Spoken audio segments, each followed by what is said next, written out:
Assalamualaikum warahmatullahi wabarakatuh. Waalaikumsalam Waalaikumsalam warahmatullahi warahmatullahi wabarakatuh. wabarakatuh. Sahabat podcast rumah kita, di dimanapun kalian berada, semoga kalian selalu mendapat perlindungan dan rahmat dari Allah Subhanahu wa Ta'ala. Berjumpa lagi di segmen kajian tafsir Hidayatul Quran, karya Kiai Haji Afifuddin Dimyati, LCMA. Semoga beliau dipanjangkan umurnya dan selalu mendapat keberkahan dari Allah Subhanahu wa Ta'ala. Pada kali ini kita akan membahas tafsir surat Al-Baqarah ayat 1 sampai 3 yang insya Allah akan dijelaskan oleh guru kita Ustadz Wildan Fahri Nadil Khair. Kepadanya kami persilahkan. Assalamualaikum warahmatullahi wabarakatuh. Waalaikumsalam warahmatullahi wabarakatuh.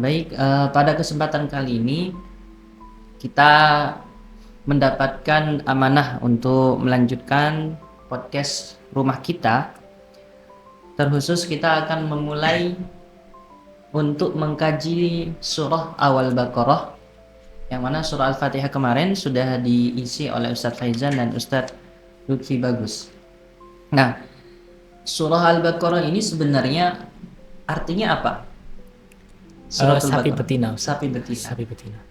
Sebenarnya ulama itu terjadi perbedaan pendapat. Apakah boleh suatu surat diberi nama dengan nama hewan? Nah, tapi memang yang muktamad boleh-boleh saja. Karena dalam beberapa kesempatan Nabi Muhammad SAW sendirilah yang langsung menamainya. Berarti tasmiyatus suwar, penamaan surah itu sifatnya adalah tauqifi, berasal dari petunjuk Nabi. Cuman beberapa orang yang tidak terima itu berpikiran seperti ini. Ini kan surah mulia ini dari Allah, tapi iya masa layak diberi nama hewan? Tapi karena memang sudah datang seperti itu dari Nabi Muhammad SAW, ya kita bawa. Contoh seperti kayak gini. Pada suatu peperangan, Nabi Muhammad itu memberi semangat kepada orang-orang Ansar. Usruh ya ma'asar Ansar, usruh ya ahla suratil Baqarah. Nah, orang-orang Ansar itu terkenal dengan orang-orang yang paling geton, paling hafal kepada surah Baqarah. Sampai Nabi menjuluki mereka ahla suratil Baqarah. Nah, berarti itu datang penamaan surah Baqarah dari Nabi Muhammad SAW. Jadi memang penamaan surah itu tauqifi, berasal dari Nabi Muhammad SAW. Jadi kita ikut. Nah, keistimewaannya ini suratul Baqarah, sapi betina. Kita tahu bahwa kisah Nabi Musa itu tercerai-berai dalam beberapa surah Al-Quran. Ada di juz 1, nanti juga ada di juz 6, di juz 8, dan juz-juz yang lain. Tapi kisah Nabi Musa terkait dengan Al-Baqarah sapi betina ini hanya disebutkan dalam surah Al-Baqarah. Oleh karena itu, surahnya diberi nama kekhususan surah Al-Baqarah. Padahal kalau kita mau bandingkan dengan surah-surah yang lain yang diawali dengan huruf muqatta'ah seperti Toha, itu menjadi nama surat. Toha menjadi nama surat. Yasin menjadi nama surat. Semestinya kalau kita mau mengkiaskan Al-Baqarah ini kita bisa memberi nama Alif Lam Mim. Tapi enggak, karena Ali Imran juga ada Alif Lam Mim. Nah, untuk membedakan khusus untuk Al-Baqarah, karena kisah tentang sapi betina itu hanya ada di surah Al-Baqarah, maka menjadi nama surat. Jadi, seperti itu mungkin sedikit muqaddimah tentang surah Al-Baqarah ini. Dan ya, surah Al-Baqarah ini termasuk surah yang pertama kali turun ketika Nabi Muhammad SAW berada di kota Madinah. Maka termasuk surah Madaniyah. Ada yang mengatakan bukan Al-Baqarah, tapi Al-Mutaffifin. Tapi yang muktamad Al-Baqarah. Nabi Muhammad hijrah ke kota Madinah, kemudian turunlah surah Al-Baqarah, dan juga wahyu terakhir yang turun dalam Al-Quran adalah surah Al-Baqarah ini. Wattaqu yawman turja'una fihi ilallah thumma tuwaffa kullu nafsin ma kasabat fahum la yudhlamun. Ya, seperti itu mungkin sedikit mukaddimah dari saya. Dan ada juga hadis yang menjelaskan tentang kemuliaan surah Al-Baqarah. Dalam suatu riwayat disebutkan seperti ini. La taj'alu buyutakum maqabir. Kalian janganlah menjadikan rumah kalian itu seperti kuburan. Seperti apa kuburan? Sepi, kayak tidak ada cahayanya. Nah, Nabi memberikan solusi. Wa inna syaitan la yanfiru minal baitil lati tuqra'u fihi suratul Baqarah. Dan setan itu akan lari terbirit-birit dari suatu rumah yang di dalamnya itu dibacakan surah Al-Baqarah. Seakan-akan Nabi memberi isyarat. Termasuk surah yang bisa mengusir setan adalah surah Al-Baqarah. Ya, seperti itu. Itu salah satu keistimewaan surah Al-Baqarah. Ya, kita mungkin bisa langsung baca ke ini. Seperti yang terpampang di TV ini. Ini adalah kitab Hidayatul Quran yang dikarang oleh Kiai Afifuddin Ad-Dimyati yang akan kita baca. Silakan baca dulu ayatnya Ustadz Syahrul dari ayat 1 sampai ayat 3. Oke. A'udzu billahi minasy syaithanir rajim.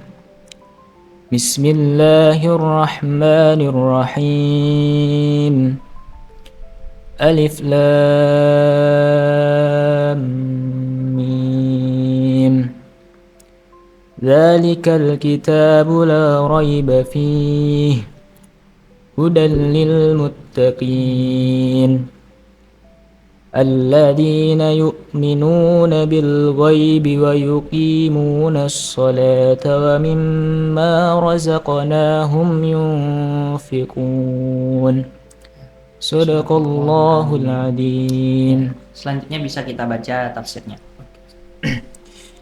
Bismillahirrahmanirrahim. Qauluhu ta'ala Alif Lam Mim. Wal ma'na Allahu a'lamu bimuradihi. Mungkin saya jelaskan dulu ya. Oke. Nah, Alif Lam Mim ini disebut dengan huruf al-muqatta'ah. Al-huruf al-muqatta'ah. Huruf-huruf yang terpotong-potong kalau diterjemahkan ke bahasa Indonesia. Sebenarnya ulama itu terdapat khilaf bagaimana cara memberi makna alif lam mim. Tapi yang muktamad dan itu yang dipilih oleh kebanyakan ulama, biasanya mereka menafsirkan Allahu a'lamu bimuradihi. Allah yang lebih mengetahui dengan maksudnya. Mengapa ulama lebih condong kepada makna tersebut? Karena Nabi Muhammad SAW sendiri tidak pernah memberi tafsiran. Alif lam mim tafsirnya ini enggak pernah. Toha tafsirnya ini enggak pernah. Yasin tafsirnya ini enggak pernah. Maka ulama condong huruf muqatta'ah pasti kebanyakan kitab menulisnya wallahu a'lamu bimuradihi. Walaupun sebagian ulama ada yang memberi pemaknaan seperti ini. Huruf muqatta'ah itu berarti setiap huruf adalah awalan dari nama-nama Allah yang agung. Ada yang memberi tafsir seperti itu. Seperti di sini alif lam mim kan berarti alif, lam dan mim. Menurut beberapa penafsiran, alif itu adalah awal dari nama lafzul jalalah Allah. Berarti alif Allah, lam adalah awal dari nama Allah Al-Latif. Mim adalah awal dari nama Allah Al-Majid. Jadi alif lam mim berarti Allah Latifun Majidun. Ya, ini hanya sekedar khilaf ulama, tapi pendapat yang kuat Allahu a'lamu bimuradihi. Kita lanjutkan.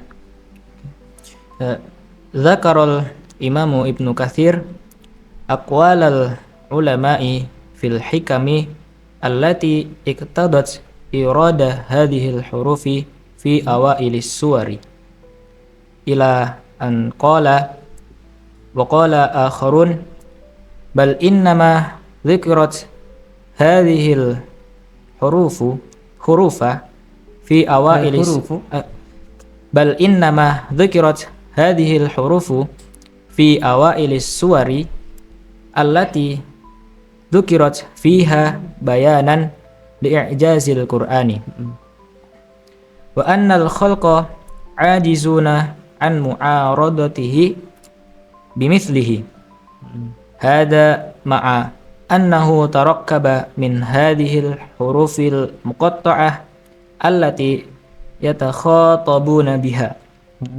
Thumma qala walihada kullu suratin uftutihat bil hurufi fala budda ayyudhkara fihal intisaru lil qur'ani intisaru lil qur'ani wa bayani i'jazihi wa 'azamatihi wa hadha ma'lumun bil istiqra'i. Cukup di situ.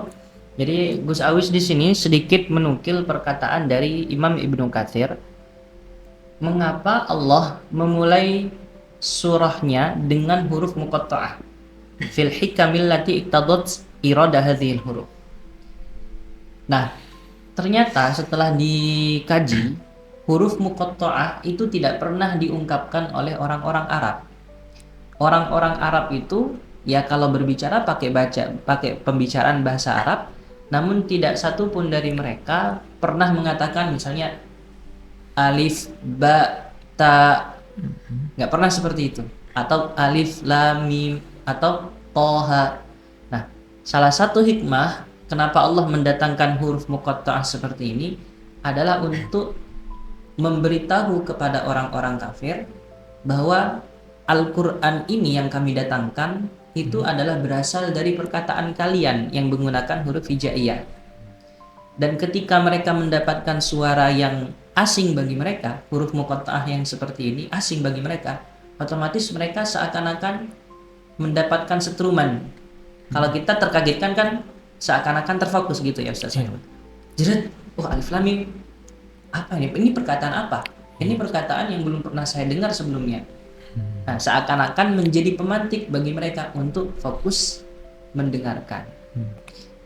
Oleh karena itu, beberapa sahabat ketika mendapatkan ayat yang awalnya huruf muqatta'ah itu masuk ke hati mereka dan menyebabkan mereka masuk Islam. Contoh seperti Sayyidina Umar.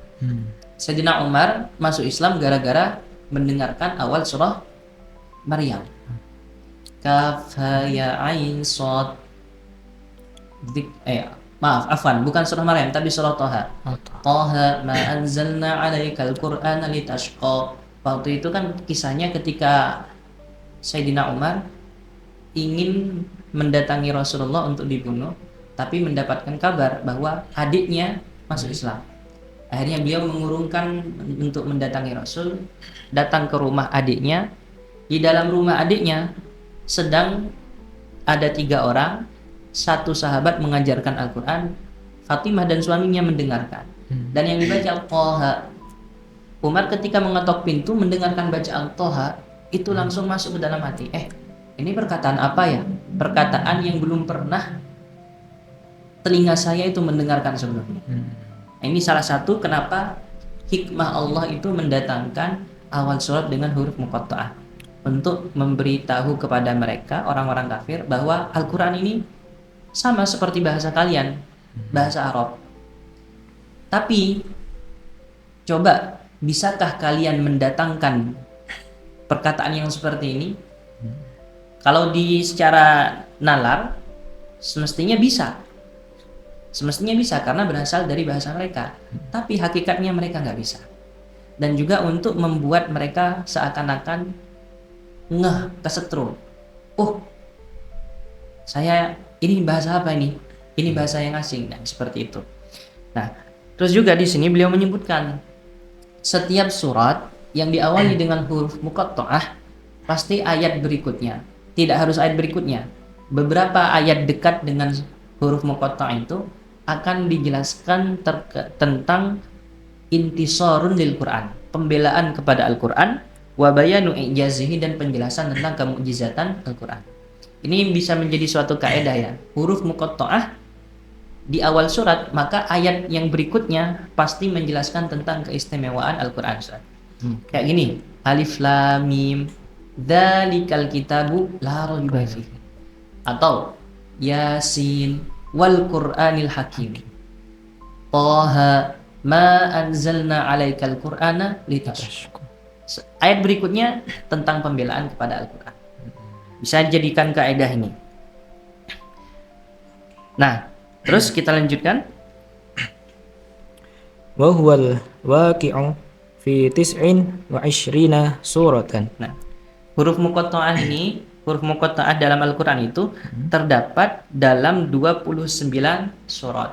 29 surat dalam Al-Qur'an diawali dengan huruf-huruf muqatta'ah. Ya, ini beliau akan mendatangkan contoh-contohnya, silakan dibaca lagi. Oke. Walihada yaqulu ta'ala alif lam mim dzalikal kitabu la raiba fihi hudal lil muttaqin. Itu contoh.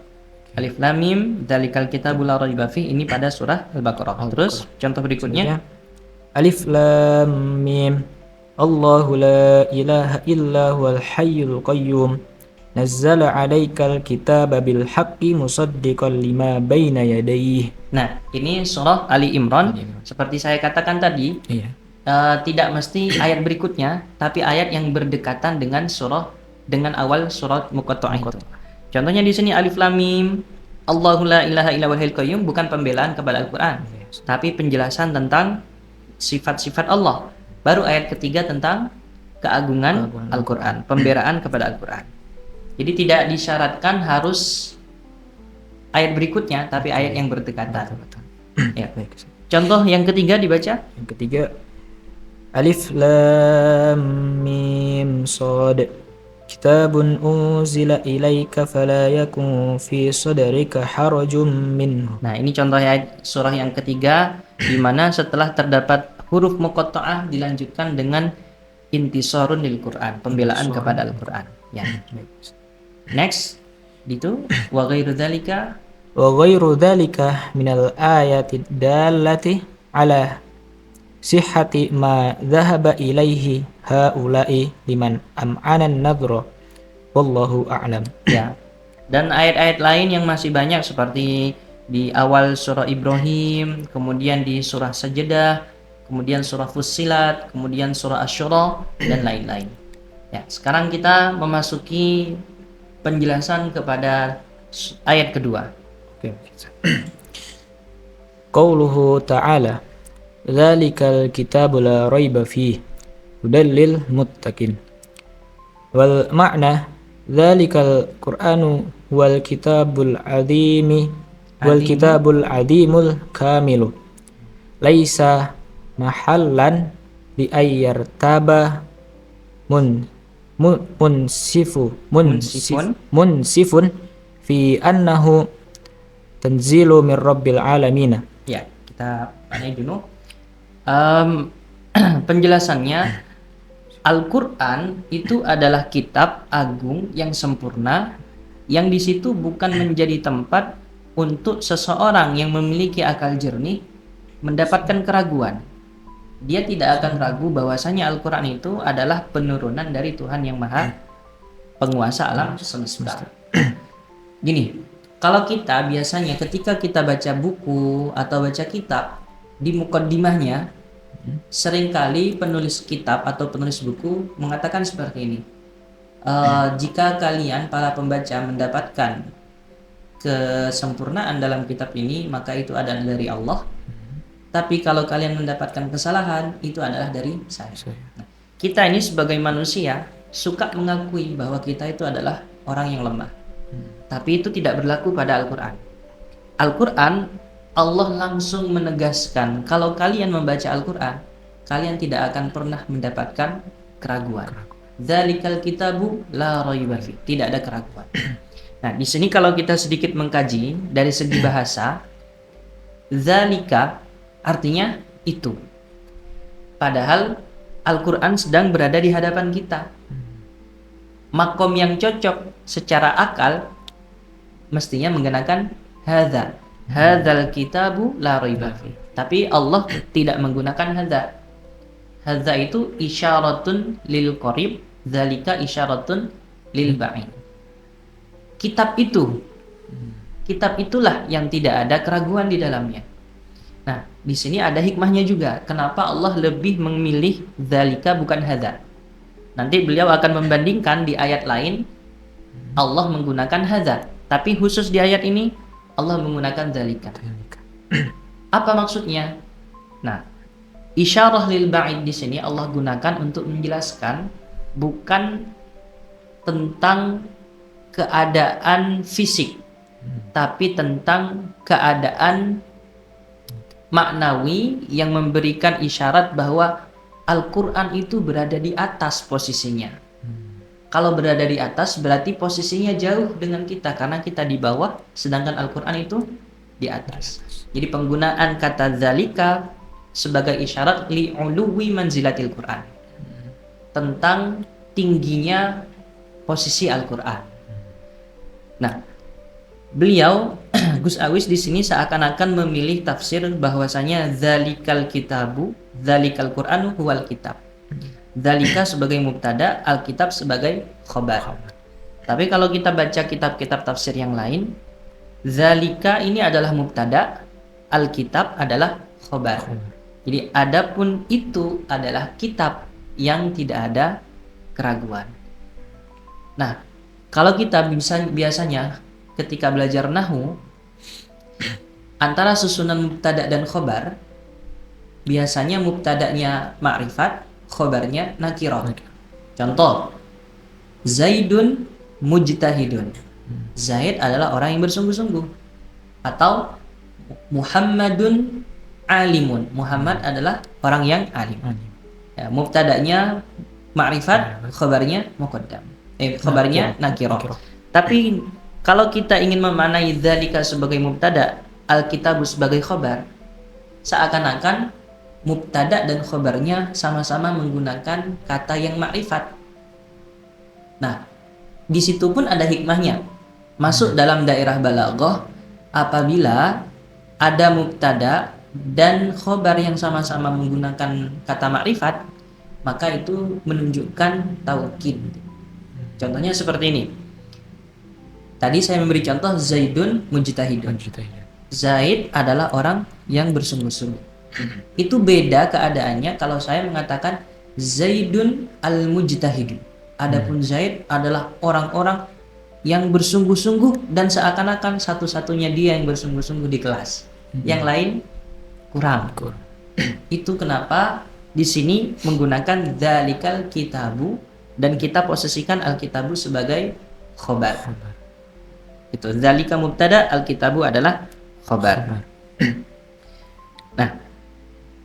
Nah, kemudian Al-Quran itu la raiba fih, tidak ada keraguan di dalamnya. Kalau kita mau berpikir bagaimana orang-orang yang tidak percaya kepada Al-Quran akan percaya dengan seperti ini. Orang-orang yang tidak percaya dengan Al-Quran, kita sodorkan Al-Quran, dia tetap tidak akan mau menerima. Saya lo nggak percaya kepada Al-Quran, ngapain kamu datangkan ayat seperti ini? Seakan-akan dia ingin mempertanyakan seperti ini. Bagaimana akal kita bisa menerima bahwa Allah itu tidak berdusta? Ada jawabannya juga ini. Jawabannya seperti ini. Orang yang melakukan suatu kebohongan atau suatu kedustaan itu sebenarnya ada motif. Motifnya biasanya adalah untuk melakukan pembelaan diri.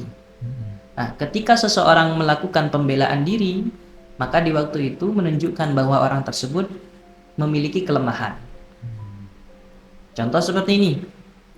Andaikan ada orang yang kentut, dituduh kamu kentut ya. Dia nggak ngaku, enggak, saya nggak kentut. Sebenarnya dia yang kentut, tapi melakukan pembelaan diri. Kenapa? Karena dia takut kalau dia mengaku, dia akan malu, martabatnya jadi turun. Atau ada orang yang mencuri, dia tidak ngaku, enggak, saya nggak mencuri.